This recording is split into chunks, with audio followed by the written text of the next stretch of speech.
তারা বলছেন একটা ভোট দিলে নাকি দরজা খুলে যাবে। তো কেন? ভোট তো দুইটাই দরজা, নাকি একটা দরজা আর একটা জানালা? না দেওয়া যদি অপরাধী হয়, গর্হিতই হয় না ভোট দেওয়া, তাহলে না ভোট রেখেছে কেন?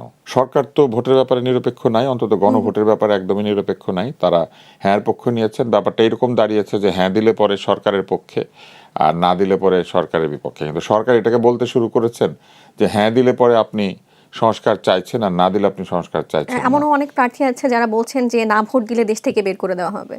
এগুলো তারা কিভাবে বলেন না তারা জানেন। দেশের মালিক কি তারা নাকি? যারা না ভোট দেবেন তারাও দেশের নাগরিক, যারা হ্যাঁ ভোট দেবেন তারাও দেশের নাগরিক। এবং না দেওয়ার অধিকার দেওয়া হয়েছে মানে এই নাতে ভোট দেওয়া যাবে? না দেওয়া যদি অপরাধী হয়, গর্হিতই হয় না ভোট দেওয়া, তাহলে না ভোট রেখেছে কেন? তাই না? এসব উদ্ভট কথা বললে হবে না। এবং এমনকি সরকার বিভিন্ন সরকারি প্রতিষ্ঠান, আধা সরকারি প্রতিষ্ঠানকে এই কাজে নিয়োগ করেছেন, তাদের যে ফান্ড সেটা ব্যবহার করে। আমি আপনাকে একটা সাধারণ কথা বলি, যেমন ধরেন বিদ্যুৎ যারা বিক্রি করে আমাদের কাছে, এই যে ডেস্কো নেস্কো কিংবা পল্লী বিদ্যুৎ বোর্ড, এরা আমাদের কাছে বিদ্যুৎ বিক্রি করে কিছু টাকা পয়সা প্রফিটও করে। এরা সেটা জমা রাখে, সেই টাকার থেকে তারা এখন ভোটের প্রচারণা চালাচ্ছে। তাদের কি সেই ম্যান্ডেট আছে এই টাকা দিয়ে ভোটের প্রচারণা করার? আমি টাকা দিয়েছি বেশি আমার বিদ্যুৎ সরবরাহকে নিরবচ্ছিন্ন রাখার জন্য, আরও উন্নত করার জন্য, আমার বিদ্যুৎ সরবরাহকে নিরাপদ করার জন্য। সেগুলি বাদ দিয়ে এই ভোটের পিছনে টাকা কেন খরচ হবে? এটা কিভাবে তারা পাবলিক ফান্ড খরচ করছেন, কোন ম্যান্ডেটে, কোন অনুমতি নিয়ে? শুধু তাই না, তারা অদ্ভুত সব কথাবার্তা বলছেন। তারা বলছেন একটা ভোট দিলে নাকি দরজা খুলে যাবে। তো কেন? ভোট তো দুইটাই দরজা, নাকি একটা দরজা আর একটা জানালা, তাই না? নাকি একটা দরজা আর একটা গর্ত, কোনটা? একটা ভোট দিলে নাকি দরজা খুলবে, আর একটা ভোট দিলে দরজা খুলবে না, মানে কি? এগুলো তো মানে যৌক্তিক কথা না। এবার আসেন গণভোটের যে প্রচারণা চালানো হচ্ছে, সেখানে কিছু কথা বলা হচ্ছে। তার মধ্যে একটা বলা হয়েছে এই গণভোট দিলে পরে বাংলাদেশে গণভোটের বিধান চালু হবে। তো গণভোটের বিধান চালু হবে, সেই জন্য আপনি গণভোট দিচ্ছেন। তাহলে এই গণভোটটা কোন বিধান থেকে হলো? গণভোটের বিধান নাই এরকম অবস্থায় দিয়ে বলছেন গণভোট দিলে গণভোট বিধান হবে। হলো গণভোটের বিধান। এখন আপনি সংসদে এই সংস্কারগুলি সব গেলে এই গণভোটের মধ্যে বলা আছে এগুলো একটা নির্দিষ্ট সময়ের মধ্যে কমপ্লিট করতেই হবে, না করলে এটা নিজে নিজে হয়ে যাবে। যে জিনিস নিজে নিজে হয়ে যেতে পারে সেই জিনিসের জন্য আপনি গণভোট কেন দিবেন?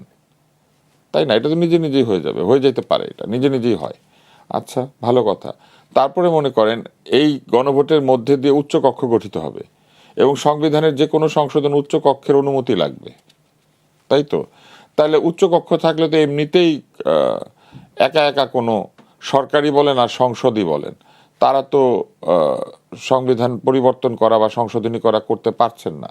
তাহলে শুধু একটা প্রশ্নেই তো গণভোট হতে পারত যে জুলাই সনদের যে সংশোধনীগুলি আছে এইগুলি কি সংসদ গ্রহণ করবে নাকি করবে না, বা সংস্কারগুলি, এবং উচ্চকক্ষ কি গঠিত হবে নাকি হবে না, তাহলেই তো পুরো জিনিসটা হয়ে যায়। এবার দেখেন আরেকটা মজার কথা বলা হয়েছে আপনারা আরও মৌলিক অধিকার পাবেন বলা হয়েছে সেখানে, যেমন ইন্টারনেট কোনোদিন বন্ধ হবে না।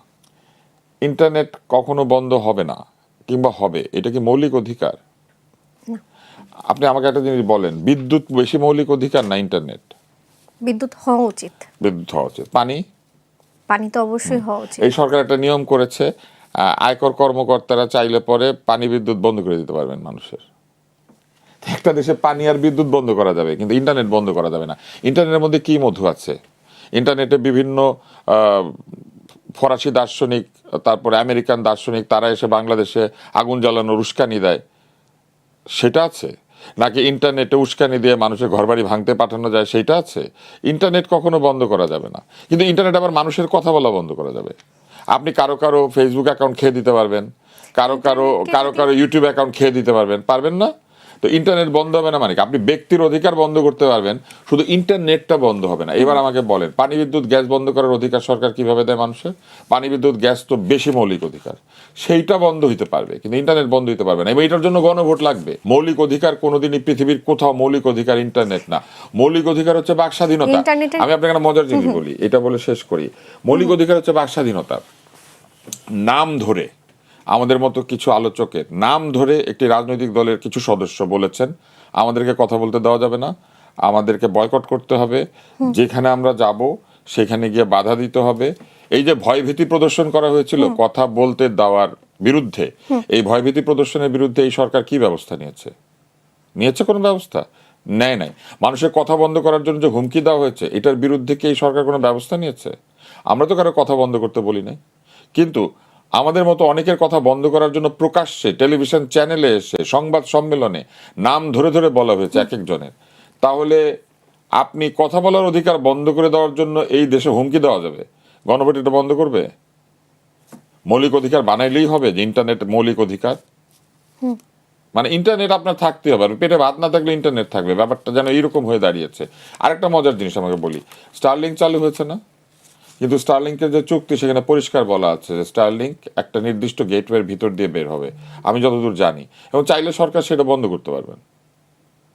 নাইলে একটা গেটওয়ের ভিতর দিয়ে ভেবে গেছেন কেন? এবং এটা কিন্তু আছে, এই বন্ধ করার অধিকার আছে। আরেকটা জিনিস বলেন, এটা যদি মৌলিক অধিকারই হয়ে থাকে তাহলে আমেরিকাতে নিশ্চয়ই এটা কোনোদিন বন্ধ করা যায় না, ইংল্যান্ডে কখনো বন্ধ করা যায় না। এরকম বিষয় কি তাদের সংবিধানে আছে? মৌলিক অধিকার হিসেবে সন্নিবেশিত রয়েছে।